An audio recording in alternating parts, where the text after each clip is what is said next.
Ladies and gentlemen, it is a big day for Black Ops Cold War. The mid-season update, aka the Season 3 Reloaded update, has officially gone live. Overnight, it went live, and not everything is actually live. However, it is a really big update. Tons of weapon changes, snipers have been reworked, other weapons have changed. We're going to be going over all of that. On top of that, there's new playlists added, kind of, and what I mean by that is, as of the update going live, it seems as though they're actually delaying the playlist until the 20th, tomorrow, when the entire event goes live for the 80s Action Heroes event. So some of the things that we're going to talk about aren't live yet, but will be live tomorrow night. And tomorrow night, I'll be going over all of the Warzone update and everything that is changing there, whether weapons change, whether playlist changes, whether the maps changes. We already know the maps changing, but the big changes that are coming, we'll be going over that tomorrow. This video is all about Black Ops Cold War. We're going to talk weapon changes, playlists, and everything in between, and I'll let you know what is live now and what is going live tomorrow. So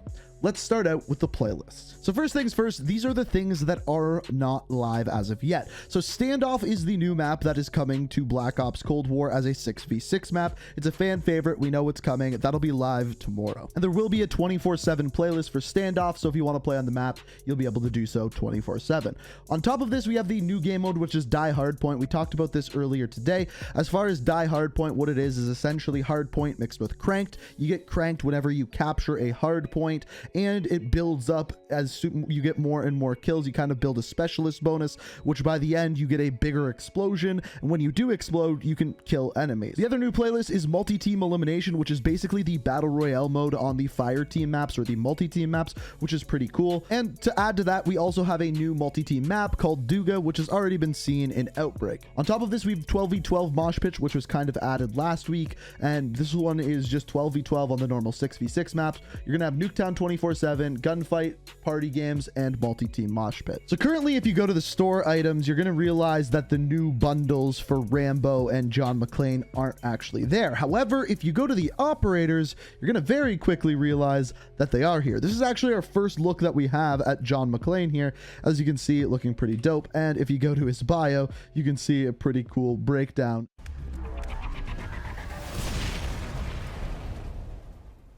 The second thing that we have is, of course, Rambo. And again, if you go to his bio, it looks pretty dope. I'm pretty excited for these to be added tomorrow. So as of right now, you can't get them, but you can see their bios.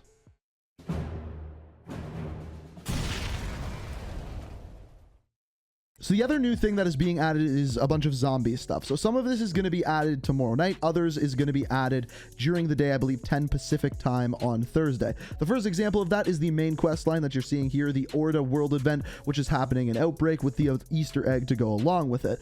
The second thing that is being added, this should be added tomorrow night when the update goes live, is Cranked 2. So this is No Time to Crank, as they are calling it in the playlist. And as far as this one goes, it's basically the same Cranked with a few changes here or there. And then finally, the last thing is the melee weapon, the baseball bat, is being added. Now, let's move into the things that have actually gone live, and mainly these are the updates, patches, weapon changes, those kind of things. So by far the biggest portion of the Season 3 Reloaded update for Black Ops Cold War is with weapon tuning. It's a huge part of it, and one of the biggest parts is actually sniper rifles. One of the things that they mentioned in the patch notes, which as always are linked down below if you want to go and check out all the little details, is they wanted all the snipers individually to feel different, and one of the ways that they are doing that is with something called custom flinch.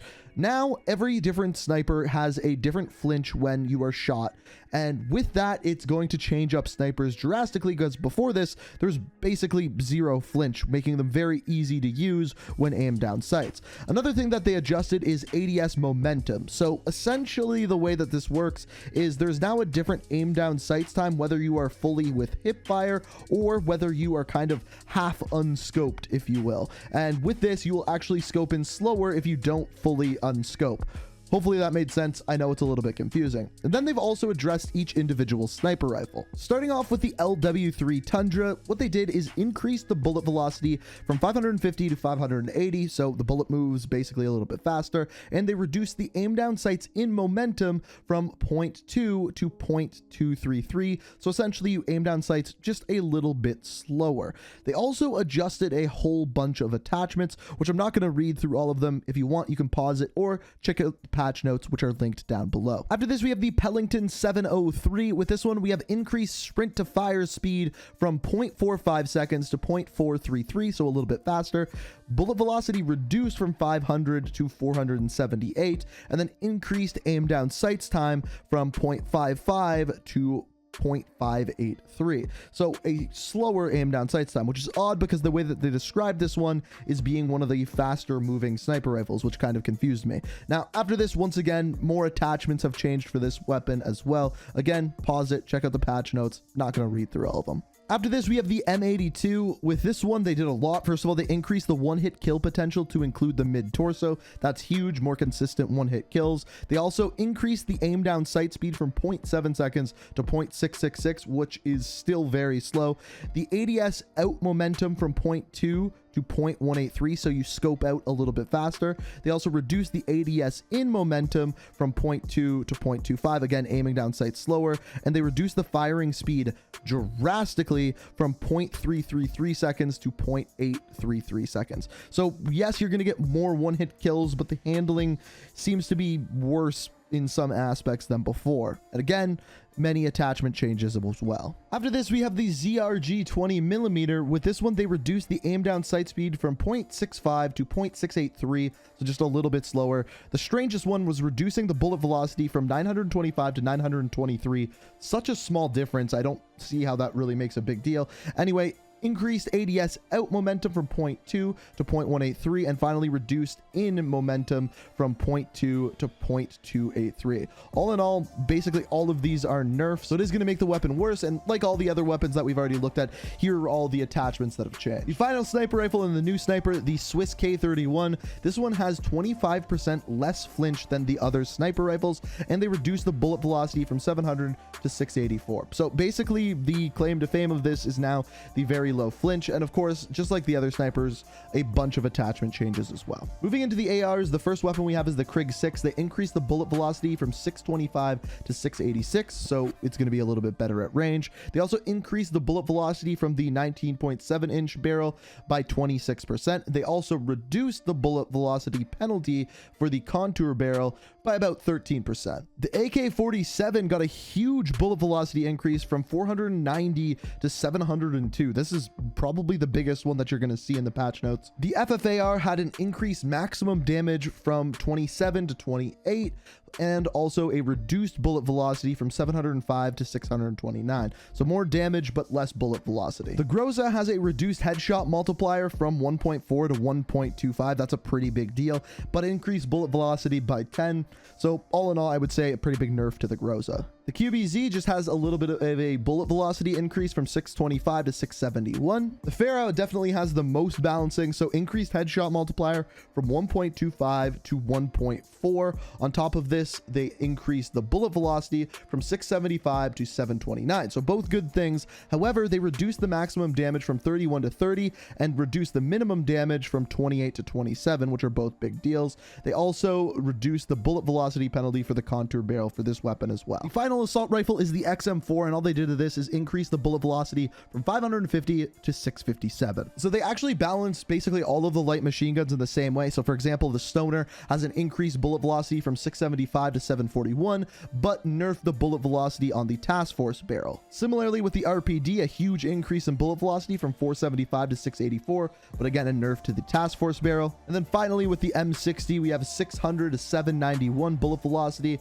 and again a nerf to the Task Force barrel. Again, with the pistols, increased bullet velocity on the 1911 from 200 to 206, incredibly low. The Magnum, an increased bullet velocity from 300 to 313. And then finally, the Diamatti, this one has the bullet velocity increase of 250 to 257. So very small increases across the board for pistols there. And then the final thing is they also added sniper flinch to the R1 Shadowhunter as well. So after this, there were several changes made to score streaks. I'm just going to read through them quickly. First of all, care package slightly increased the odds for higher score streaks from care packages choppers, and destroyed care package choppers now still drop the care package. So both buffs there. On top of this, the counter spy plane reduced the spy plane duration from 30 to 20 seconds. That's a pretty big nerf. Armor, they reduced the armor cooldown from 120 to 60 seconds. That's a really big buff. It basically makes it twice as good. After this, we have the sentry gun. They increased the number of grenade hits it takes to destroy a sentry from 1 to 2. This is a big thing because it was very easy to destroy sentry guns before. Next up, the attack helicopter reduced these costs from 4,500 to 3,800. And then finally, the VTOL escort was reduced from 6,500 to 6,200. The other two things that changed are, first off, the Molotov. They increased the initial direct hit damage from 40 to 75. They also increased the Molotov damage over time from 16 to 20. So a pretty big buff for Molotovs there. So then finally we have the gas mine, and I don't know whether this is a good thing or a bad thing. They increased the gas mine damage over time from 15 to 25, which is a big buff. They also increased the duration from 16 to 18 seconds, but the damage interval instead of 0.2 seconds is 0.4 seconds. So in other words, it should be easier to get out of it, but it also hits a lot harder. I don't know if this is a good buff or nerf. They think it's a nerf, but I'm not 100% sold on that. So as far as like the actual 80s Action Heroes event, that is going to be going live tomorrow night. And what we know as of right now is that there's two different challenges. One for Black Ops Cold War, which is going to have 9 individual challenges, and one for Warzone that is going to have 9 individual challenges, each of which unlocks a new weapon blueprint. For Black Ops Cold War, you have a tactical rifle, and for Warzone, you have a sniper blueprint. So as far as this will go live tomorrow night. As of right now, the weapon changes and everything like that is live, but the playlists are not, and that'll go live tomorrow night. I wouldn't be surprised if they went live a little bit earlier than the update, even as early as tomorrow afternoon, but they haven't given us an exact time. So at the latest, tomorrow night with the Warzone update, the earliest sometime tomorrow during the day. But that's everything we're getting in the Black Ops Cold War update. Hopefully you enjoyed the video. Hopefully you found it helpful. And tomorrow we'll be diving into Warzone. So make sure you're subscribed to the channel, have notifications on. If you enjoyed the video, hit the like button. Let me know what you think down in the comments. Thank you so much for watching. And until next time, peace out. We are reaching for the stars, but we're making this to us.